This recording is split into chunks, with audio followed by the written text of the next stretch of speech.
Hey guys, it's Matty Miller with Pursuit Real Estate. I hope you guys are doing well today and hadn't done one in a little bit, so we're just going to do a quick, just a kind of a market breakdown and see what our current numbers were over the last few weeks and talk about what that may mean or if it's the right time to buy for you or sell. We'll talk about those things.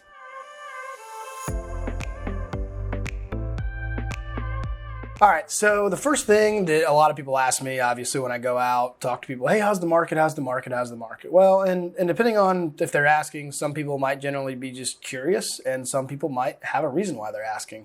I feel like a lot of people are just kind of curious because they know it's a topic of conversation. But when I try to tell them what's actually happening, they kind of give you a confused look, and they don't really know exactly. They're kind of like, how does that make sense? So we're just going to break down some of those numbers. And we're going to first start with median sales price, which is obviously the average cost of a home in the Jacksonville area. So, and I'm using all counties here, so it's not just Duval, St. John's, or Clay, or even you Northside, Nassau folks. Basically, median sales price is as high as it's been. So it's $380,000 right now. I think it got all the way up to like 384 at one point, but as you can see on the graph, it was definitely lower for a little while, especially through the winter of last year as interest rates rose dramatically. Interest rates are still around the same. They're rolling at the high sixes to low sevens, depending on your credit score. So that's obviously something to take into account. And we'll talk about a little bit of reason why that's happening. And median sales price, the reason why prices really haven't moved it's still just lack of inventory, but we're going to get to that here in a second, and we'll talk about inventory pricing or inventory, actual numbers of inventory. So we'll get to that. And again, it's still been pretty low, and we still have a lot of people moving to Jacksonville. We still have a lot of jobs. We still have our local economy is still very strong. So we are not seeing the decrease in price on particular homes yet. Kind of what we'll go through is the next thing is the active inventory, and that's kind of what I talked about. So active inventory is slowly growing, and again, it's creeping up. It has been really slow to come by, so we are starting to see some more inventory added to the market, which is good and awkward at the same time.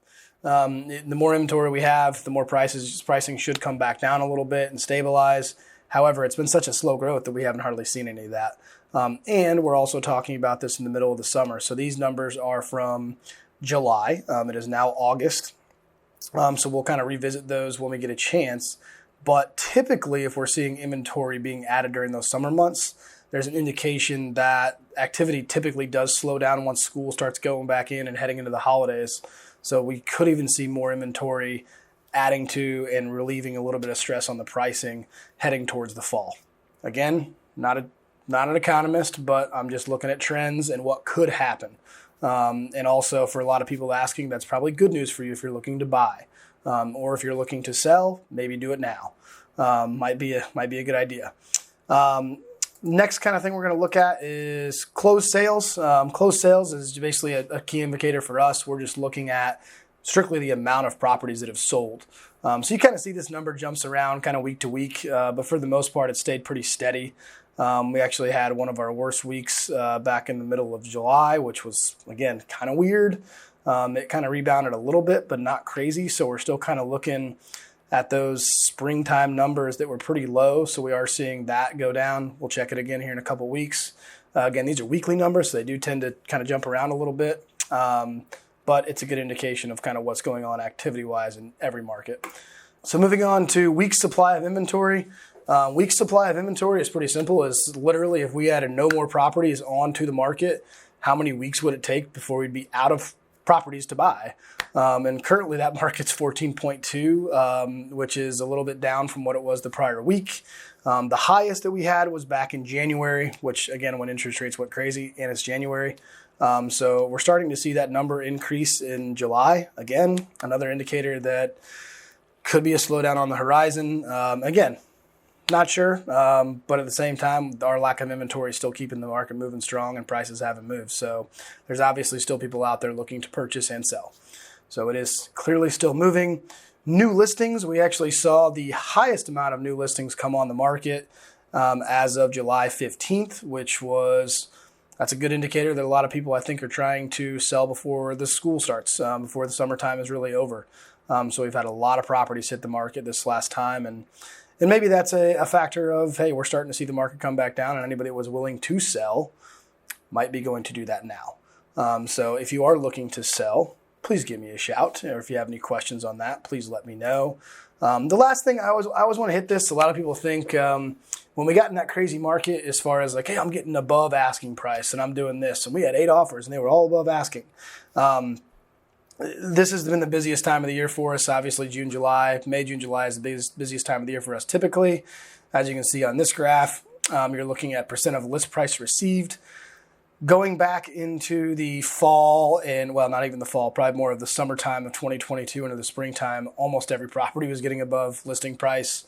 That has not since been the case in the last few months here. We got pretty close recently to where people were getting about 98% of list price, which is pretty good. I think the lowest it got was like 96 or 95.5, which essentially, again, just take 5% off the sale price at the low end. So pretty simple to figure those numbers out, but that's also a good indicator of how strong the market is. So people are willing to make close to full price offers, even with those interest rates. So it's telling me that, people aren't afraid to make those payments and tie themselves into a 30-year mortgage on the market. So if you are still looking to purchase, sell, or anything along those lines, and you want some more insight, I can do these same graphs, images. I can do all that stuff basically tied to an area. I can take it down to a neighborhood if I want to get you exact stats on, hey, in my neighborhood, what do you think it would be here?